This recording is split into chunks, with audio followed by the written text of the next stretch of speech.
ဘုရားသခင်ရဲ့ကျေးဇူးတော်ကိုသူပဲချီးမွမ်းပါတယ်ဒီနေ့ကျွန်တော်တို့ယုံကြည်သူတွေရဲ့အသက်တာထဲမှာလိုက်လျှောက်ရမယ့်အရာတွေလိုအပ်တဲ့အရာတွေစောင့်ထိန်ရမယ့်အရာတွေ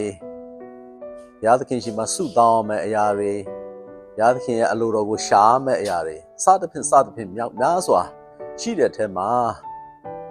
ဒီမနက်ကတော့ကျွန်တော်အနေနဲ့နှုတ်ပတ်တော်ထဲကနေဘုရားသခင်ရဲ့အချိန်ကာလကိုသိနာလဲခြင်းဆိုတဲ့အပိုင်းလေးကိုကျွန်တော်အနေနဲ့ဝင်ကခွန်အားပေးခြင်းတာဖြစ်ပါတယ်တကယ်တော့လောကကြီးကိုအချိန်ကာလအဖြစ်ထိန်းချုပ်ထားတယ်ဆိုတာကျွန်တော်သိရတယ်အချိန်ကာလလို့ပြောတဲ့အခါမှာ24နာရီတရက်ရက်30ကိုတစ်လ12လကိုတစ်နှစ်စသဖြင့်ပြောတာတွေလည်းရှိပါတယ်အချိန်ကာလနဲ့ပတ်သက်ပြီးတော့နောက်တစ်ခုကဘာလဲဆိုရင်ဒီကာလကဘာဖြစ်တယ်ဒီကာလကဘာဖြစ်တယ်ဒီကာလကဘာဖြစ်တယ်ဆိုပြီးပြောကြတယ်။ဟိုမှာကျွန်တော်တို့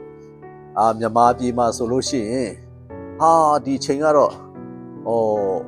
တစ်မွေးတွေရှာတဲ့ကာလဖြစ်တယ်တစ်မွေးခေတ်ပေါ့ကာလဆိုလဲရတယ်ခေတ်ပေါ့တစ်မွေးခေတ်အခုကပယင်းခေတ်ဟုတ်တယ်ပြီးတဲ့ခါကျရင်အခုကတော့ရွှေခေတ်ဟုတ်တယ်အခုကတော့ကြိမ်နေရှာတဲ့ခေတ်ဖြစ်တယ်ဆိုသူ့ခေတ်အခါနဲ့တူအဲ့ဒါကိုလည်းအချိန်ကာလတစ်ခုအနေနဲ့ကျွန်တော်တို့ပြောကြတာဖြစ်ပါတယ်။ဒါမှမဟုတ်အချိန်ကာလလို့ပြောတဲ့အခါမှာတမန်ကျမ်းစာထဲမှာပြောတဲ့အချိန်မှာကျွန်တော်တို့နေ့ရက်ကာလတွေကိုပြောသလိုအချိန်တစ်ခုရဲ့အဖြစ်အပျက်တွေပေါ်မှာမူတည်ပြီးတော့ကာလတစ်ခုကိုပြောတာလည်းဖြစ်ပါတယ်။အဲ့တော့တမန်ကျမ်းစာထဲမှာကြည့်တဲ့အခါမှာကျွန်တော်တို့ကျမ်းစာတစ်ချက်ကျွန်တော်ဖတ်ပါမယ်။စာလံကျမ်းခန်းကြီး1ဒါကျွန်တော်တို့သိပြီးသားဖြစ်တယ်အငယ်3မှာဗာပြောလဲဆိုအကြောင်းမူကားထိုသူသည်မျက်နားမှာစိုက်လျက်မိမိအချိန်တန်မှအသီးသီး၍အရွက်မညှိုးနွမ်းတတ်သောအပြင်နှင့်တူ၏ပြုလေသမျှတို့၌အောင်လိမ့်တည်းမိမိအချိန်တန်မှအသီးသီး၍အရွက်မညှိုးနွမ်းတတ်သောအပြင်နှင့်တူတယ်အချိန်တန်လာတဲ့အခါမှာအသီးသီးလာမှာဖြစ်တယ်အရွက်လည်းမညှိုးနွမ်းမဲ့နဲ့ပြုလေသမျှမှာအောင်ရတဲ့အခွင့်ကဘယ်အချိန်မှလဲဆိုရင်အချိန်တန်မှဖြစ်လာတဲ့အမှုဟာပြုလေသမျှမှာအောင်မြင်ခြင်းနဲ့အရွက်လည်းမညှိုးနွမ်းမဲနဲ့အသီးများစွာတီးတဲ့အပြင်နဲ့တူတယ်ဆိုပြီးတော့မှပြောထားတာဖြစ်ပါတယ်။နောက်မှဒီနေ့ကျွန်တော်တို့ရဲ့ယုံကြည်သူတွေရဲ့အသက်တာထဲမှာဘုရားသခင်ကျွန်တော်တို့ကိုပြုမဲ့ကာလဘုရားသခင်ကျွန်တော်တို့ကိုချီးမြှောက်မဲ့အချိန်ဒါကိုကျွန်တော်တို့မြင်တတ်ပြီးတော့စောင့်ထိန်တတ်ဖို့အမတမအရေးကြီးတာဖြစ်ပါတယ်ပြီးတဲ့ခါကျရင်ရှင်ပေတရုဩဝါဒစာပထမဆောင်ခန်းကြီး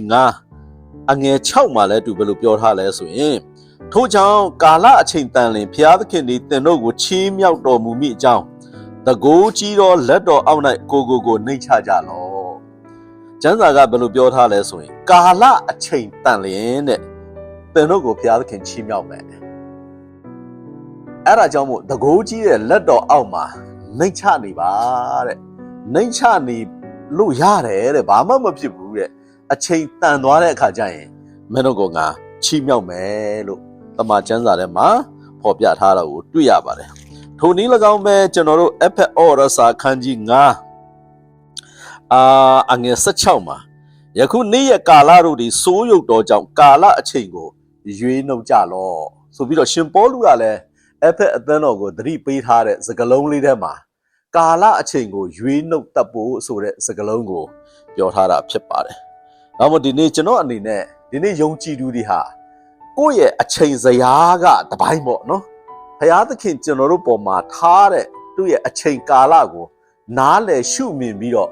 နှိမ်ချစွာနဲ့အသက်ရှင်တတ်ဖို့လိုအပ်တာဖြစ်ပါတယ်။အချိန်နဲ့ပတ်သက်ရင်လူတွေကလောကြတယ်။ဥပမာလေရင်စီးကြတယ်။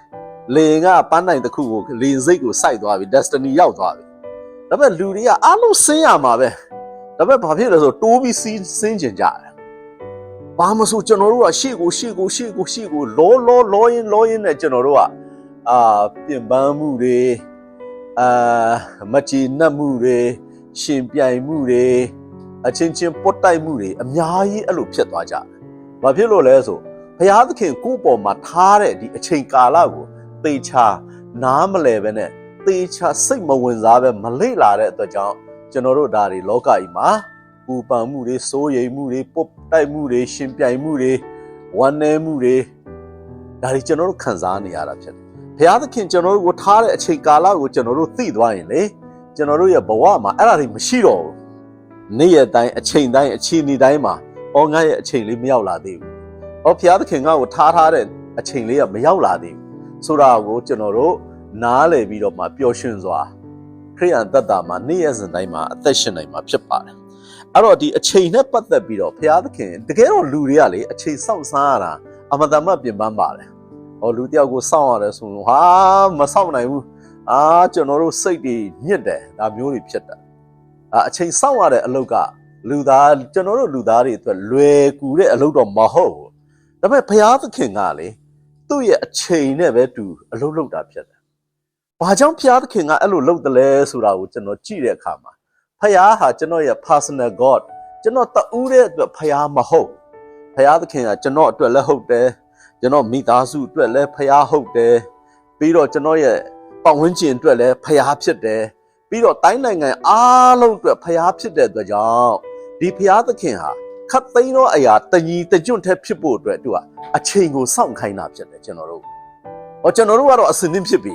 ဒါပေမဲ့ကျွန်တော်တို့ရှေ့ဆက်သွားရမယ်ပတ်ဝန်းကျင်ရှေ့ဆက်သွားရမယ်အလုပ်ဆောင်ချက်ရှေ့ဆက်ထိတွေ့ရမယ်လူတွေကအစင်းသင်းမဖြစ်သေးတဲ့အခါမှာကျွန်တော်တို့ကိုတီးခမ်းပြီးတော့စောင့်ခိုင်းတာဖြစ်တယ်ဘာဖြစ်လို့လဲဆိုဘုရားသခင်က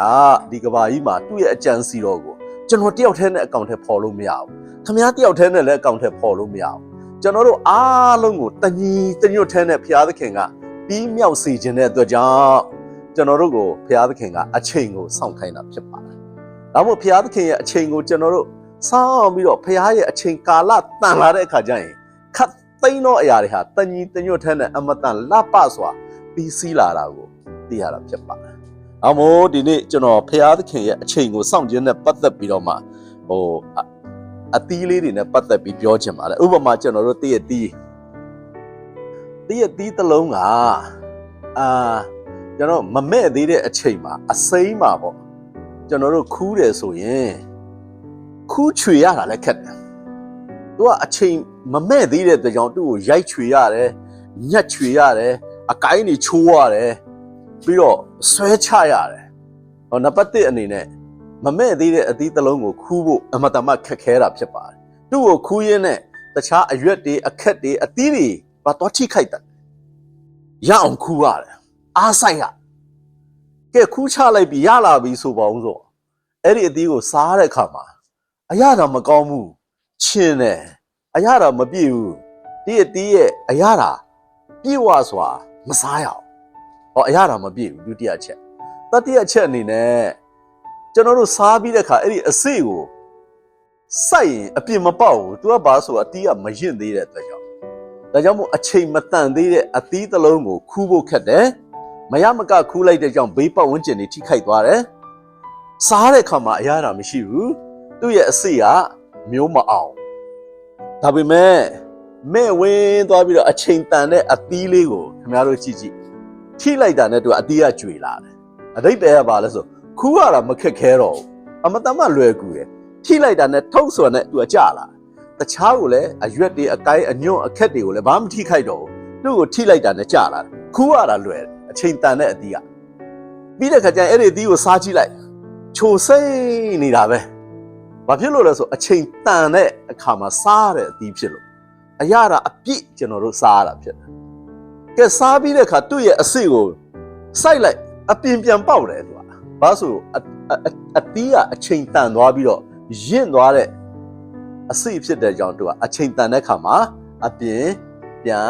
ပေါက်လာတာကိုတွေ့ရတယ်ဒါကြောင့်မို့အချိန်တန်တဲ့အခါမှာခူးလိုက်တဲ့အသီးကခူးရလွယ်တယ်ပတ်ဝန်းကျင်မထိခိုက်ဘူးပြီးတော့စားတဲ့ခါမှာအရသာပြည့်ဝတယ်ပြီးတဲ့အခါကျရင်အစိကနောက်အပြင်အတွက်မျိုးအောင်လာတာဖြစ်တယ်။နောက်မို့ဘုရားသခင်ကလေကျွန်တော်တို့ကိုအဲ့လိုအချိန်တန်တဲ့အသီးဖြစ်စေခြင်းလို့ကျွန်တော်တို့ကိုကျမ်းစာထဲမှာပြောရဆိုကာလအချိန်တန်ရင်မင်းတို့ကိုချီးမြှောက်မယ်။မချီးမြှောက်သေးတာဘာကြောင့်လဲကိုရောကျွန်တော်ကတလောက်သစ္စာရှိတာတလောက်ကြိုးစားတာတလောက်မှန်ကန်တာကိုရောဘာဖြစ်လို့ကျွန်တော်ကဒီလိုဖြစ်နေတာလဲ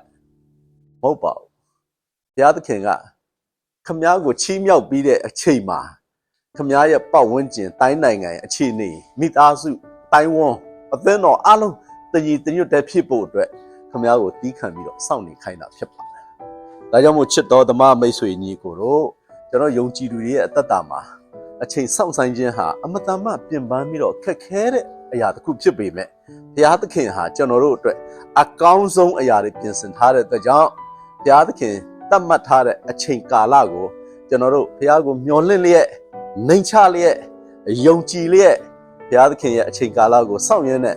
အောင်မြင်တဲ့ခရိယန်အသက်တာကိုရှောက်လန်းတော်သူများဖြစ်ကြရအောင်ဆိုပြီးတော့မှနှုတ်ကပတ်တော်အပြင်ခွန်အားပေးခြင်းပါတယ်အရောက်စီတိုင်းပေါ်မှာဘုရားသခင်ရဲ့ညီသက်ချင်းကောင်းကြီးမင်္ဂလာတည်ရှိပါစေ